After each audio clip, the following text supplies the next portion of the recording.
நேயர்களே, இன்றைக்கு நிலை என்ன என்று நாம் பார்ப்பதற்காக இப்பொழுது அமர்ந்திருக்கிறோம்.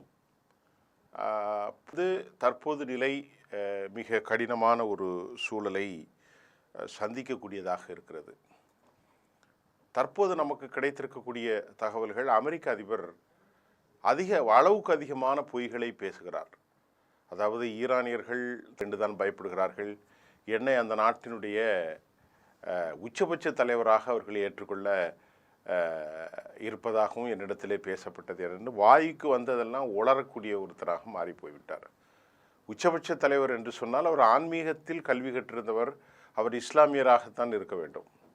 இவரை அவர்கள் எப்படி உச்சபட்ச தலைவராக ஏற்றுக்கொண்டு யார் உளறினார் என்று தெரியவில்லை. உளறலுக்கு ஒரு எல்லை இல்லாத அளவிற்கு அமெரிக்க அதிபருடைய உளறல் உச்சபட்சத்தில் சென்றிருக்கிறது. ஆகவே தான் தன்னை ஈரானில் உச்சபட்ச தலைவராக ஏற்றுக்கொள்ள தயாராக இருப்பதாக பலர் என்கிட்ட பேசிக்கிட்டு இருக்கிறாங்கன்னு கரடு முரடாக அறிவுக்கு புலப்படாத என்ன பேசுகிறான் அப்படிங்கிறது தெரியாத அளவிற்கு இந்த மனிதர் உளறுகிறார் என்பது தான் நமக்கு புரிகிறது.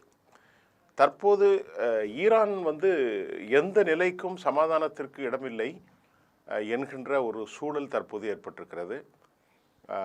தற்போது அல் ஜசீராவுடைய தொலைக்காட்சியில் நேற்று மாலை வெளியான செய்தியில் ஈரான் வான்பரப்பில் நுழையும் அமெரிக்க மற்றும் இஸ்ரேல் விமானங்களை அவர்கள் புதிய யுக்தி சார்ந்த ஆயுதங்களை கொண்டு முழுமையாக அழித்து வரக்கூடிய ஒரு நவீன ஆயுதங்களை பயன்படுத்துவதாகவும் தற்போது அல் ஜசீரா தொலைக்காட்சி செய்தியை வெளியிட்டிருக்கிறது. அதாவது ஈரானுடைய வான்பரப்பில் அமெரிக்காவுடைய எந்த விமானங்கள் நுழைந்தாலும், இஸ்ரேலுடைய விமானங்களாக இருந்தாலும் சரி, அது ஒரு புதிய யுக்தி சார்ந்த ஆயுதங்களை கொண்டுதான் அவர்கள் சுட்டி வீழ்த்தி வருவதாக தகவல்கள் வெளியாகி இருப்பதை அல் ஜசீரா உறுதியானது ரொம்ப முக்கியம். அதுக்கடுத்து இன்னொரு செய்தி என்னவென்றால், காஸ்பியன் கடல் பகுதிக்கும் ஈரானுக்கும் ரஷ்யாவுக்கும் இடையே 600 கிலோமீட்டர் தான். இப்பொழுது அந்த காஸ்பியன் கடல் பகுதி வழியாக ரஷ்யா ஆயுதங்களை தொடர்ந்து சப்ளை செய்து வருகிறது ஈரானுக்கு. ரஷ்ய தொழில்நுட்ப சாதனங்கள், ரஷ்ய தொழில்நுட்ப ட்ரோன்கள் ஈரானை நோக்கி விரைந்து அனுப்பப்பட்டு வருகிறது. இந்த நிலையில் இஸ்ரேல் ரஷ்யாவை போருக்கு இழுத்து வருவதாகவும் நாம் காண முடிகின்றது. அமெரிக்காவினுடைய தரைப்போருக்கு தயாராகி வருகிற இந்த நிலையில் அவர்கள் கர்க்கில் இறங்கப் போகிறார்கள் என்று சீனா ஈரானை எச்சரித்திருக்கிறது. 5000த்திற்கும் மேற்பட்ட படை வீரர்கள் உள்ளே நுழைந்து தாக்குதலை நடத்தலாம் என்றும் செய்திகள் வந்திருக்கிறது. முயன்றால் ஒருவேளை நிலைமை சிக்கல் ஏற்படும், அதே நேரத்தில் நிரந்தரமாகவும் வைத்து கொள்ளலாம் என்று அமெரிக்கா நினைப்பது சாத்தியக்கூறு இல்லை என்பது உலகம் முழுவதும் செய்தி வந்திருக்கிறது. அமெரிக்க படைகள் அங்கே இறங்கினால் அவர்களை எதிர்த்து 1 மில்லியன் ஈரானியர்கள், அதாவது 10 லட்சத்திற்கு மேற்பட்ட அனைத்து தரப்பிலான Islamic axis and force, IRGC, அது மட்டும் இல்லாமல் பஸ்ஸி படைகள், நாட்டின் இராணுவம் எல்லோருமே அமெரிக்காவை அழிப்பதற்காக மிக தயாராக இருக்கிறார்கள் என்றும் செய்திகள் வந்திருக்கிறது. இதை அமெரிக்கா எதிர்கொள்வது எவ்வாறு? அமெரிக்கா மத்திய கிழக்கில் உள்ள 5000 படை வீரர்கள் மூலம் இணைந்த தாக்குதல் நடத்த திட்டம். ஐஆர்ஜிசி கடற்படை பிரிவு கடும் தாக்குதலை நடத்தும் என்பதை நாம் கவனத்தில் கொள்ள வேண்டும். இந்த தாக்குதல்களை எல்லாம் அவர்கள் சமாளிப்பதற்கு முடியாது. ஏனென்றால் கடந்த கால பார்வையில் அமெரிக்கா முழுமையான தோல்வியைத்தான் தரைப்போரிலே சந்தித்திருக்கிறார்கள். இரண்டாவது செய்தியாக நாம் பார்ப்பது சூயஸ் கால்வாய் தோல்வியை பிரித்தானிய அரசு அதிகாரத்தை முடிவுக்கு கொண்டு வந்தது. அது நம்முடைய வரலாற்றில் பார்க்கலாம். சூயஸ் கால்வாய் தோல்வி பிரிட்டனுடைய அதிகாரத்தை சர்வதேச அளவில் முடிவுக்கு கொண்ட நிலையில் ஹெர்மூஸ் ஜலசந்தி போர் மற்றும் அரசியல் அமெரிக்காவை இந்த நிலையில் பெரிய அளவிலே பின்னடைவை ஏற்படுத்தும் என்பதில் சந்தேகமில்லை என உலகத்தின் எக்ஸ்பர்ட்ஸ் கருத்து. எனவேதான் உலகின் பல்வேறு நாடுகளின் போரியல் ஆய்வாளர்கள் மத்திய படைத்தன்மை, ஈரான் வெற்றி என்பது குறித்தெல்லாம் புதிய அத்தியாயம் என்று பேச ஆரம்பித்து விட்டார்கள். தரைப்படை, கப்பல் படை மற்றும் விமானப்படைகள் ஈரான் நாட்டில் இல்லை அப்படின்னு அமெரிக்க அதிபர் சொல்கிறார். தரைப்படைகள், கப்பற்படைகள், விமானப்படைகள் எதுவுமே இல்லை, நாங்கள் வெற்றி பெற்று விட்டோம் என்று அவர் கொக்கரிக்கக்கூடிய ஒரு நேரத்தில் எதற்காக சமாதானம் பேச வேண்டும் என்ற கேள்வி எழுகின்றது. பின்பு ஏன் போர் நிறுத்த அறிவிப்பு செய்ய வேண்டும்? ஏன் உலக நாடுகள் சென்று சமாதானம் செய்ய வேண்டும்? ஏன் எங்களை போரை நிறுத்த வேண்டும் என்று அமெரிக்கா கெஞ்ச வேண்டும் என்ற கேள்வி எழுகின்றது.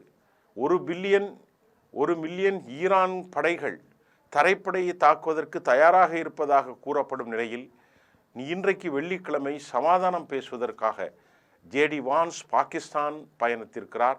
அதே போன்று வெளிவிவகாரத்துறை அமைச்சர் மார்க்கோ ரூபியோ ஜெர்மனுக்கு பயணமாகிறார் என்ற தகவல்கள் வந்திருக்கிறது. அப்படி என்றால் சமாதானத்திற்கு பாகிஸ்தானை அணுகக்கூடிய அளவிலே அமெரிக்கா கேவலப்பட்டிருக்கிறது. இது முக்கியமான விவகாரம். ஜெர்மனை அணுகுவதை விட்டு போட்டு பாகிஸ்தானிடத்திலே போய் சமாதானம் செய்து எங்களை காப்பாற்றுங்கள் என்ற அளவுக்கு துணை அதிபர் ஜேடி வான்ஸ் இஸ்லாமாபாத்துக்கு செல்கிறார். இந்த நிலையில் இஸ்ரேல் இனி எழுந்து நடக்க இயலாதா அப்படின்ட்டு ஒரு சூழல் வந்திருக்கிறது. இஸ்ரேலுடைய தாக்குதல்கள், இஸ்ரேல் மீது ஏற்பட்ட தாக்குதல்கள் மிக கொடூரமான தாக்குதல்கள். அவர்கள் நடித்து கொண்டிருக்கிறார்கள்.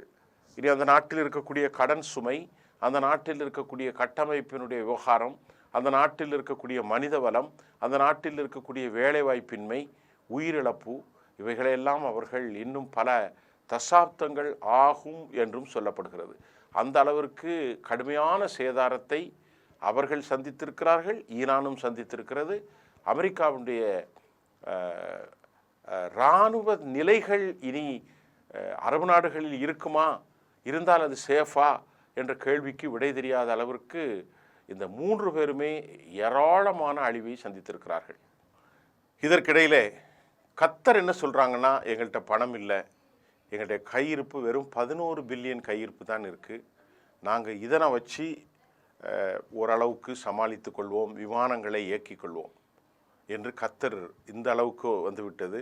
யுனைடெட் அரபு எமிரேட்ஸ் சொல்கிறது எங்களிடத்தில் 15 பில்லியன் இருக்கிறது என்று அவர்கள் சொல்கிறார்கள்.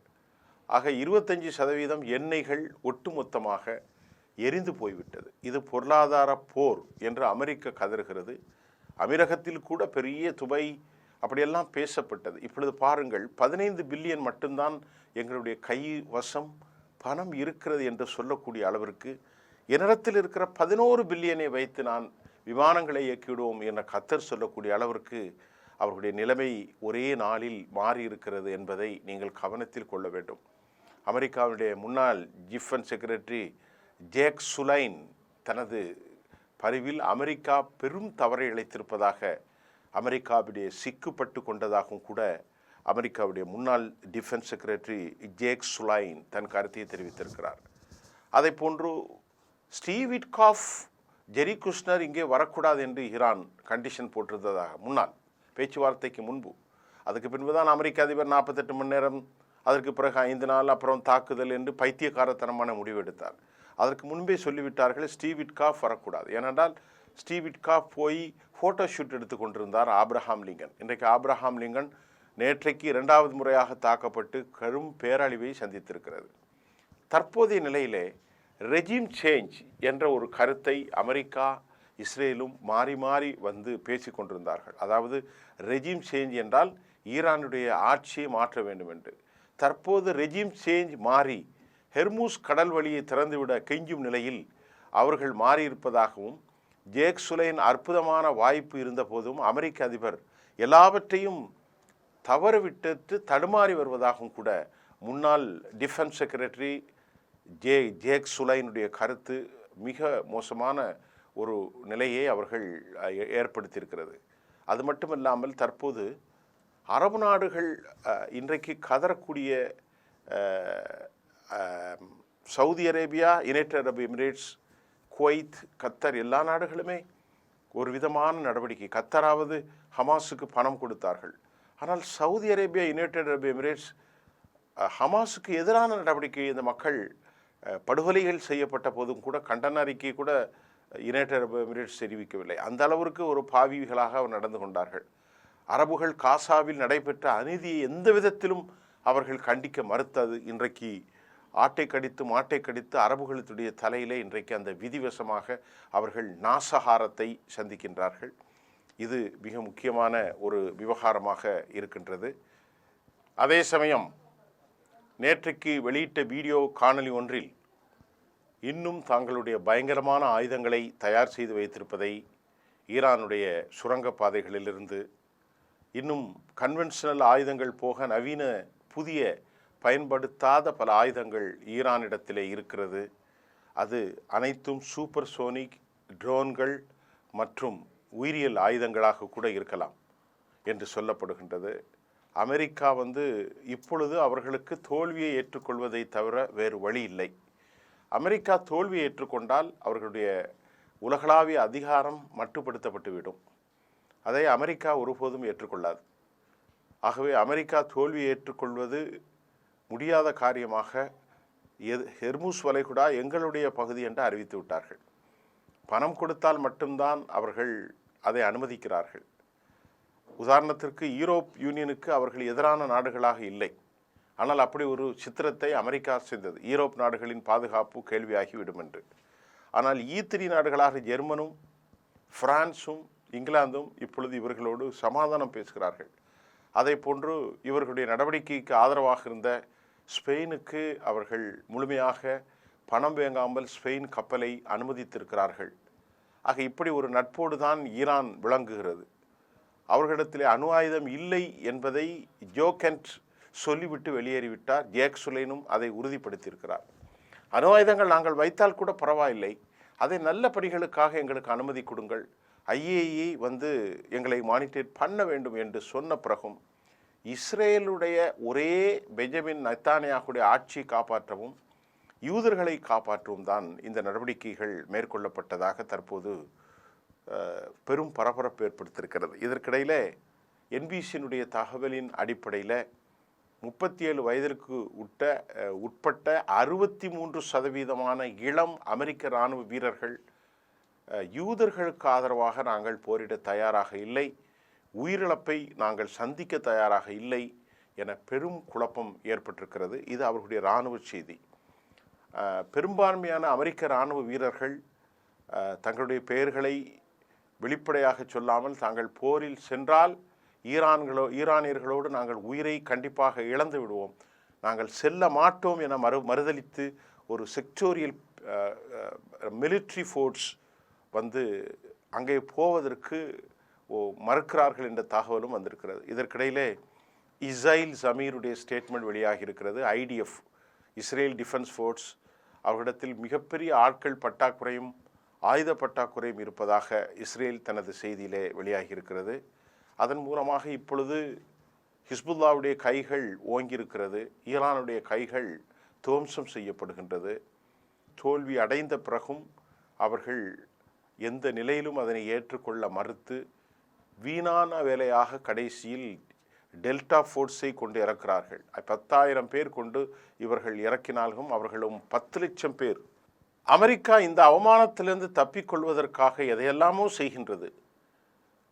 10,000 இராணுவ வீரர்களை அவர்கள் இறப்பினாலும் அவர்களை எதிர்த்து prepared to enter the battle 1 million Iran train army அப்படிங்கிற தகவல் அவர்களுக்கு நல்ல செய்தி இல்லை. கர்க்கிலே இறங்கினாலும் சரி, தெஹரானிலே இறங்கினாலும் சரி, அவர்களுடைய எலும்புகள் கூட மிஞ்சாத அளவிற்கு கன்னிவெடிகள் புதைக்கப்பட்டிருக்கிறது கடல் பகுதியில்.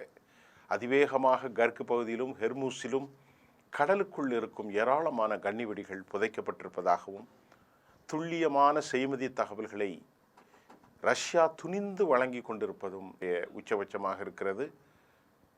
தற்போது என்ன நடக்கிறது என்பதை மீண்டும் அடுத்த செய்தியில் உங்களுக்கு நான் தருகிறேன். நன்றி.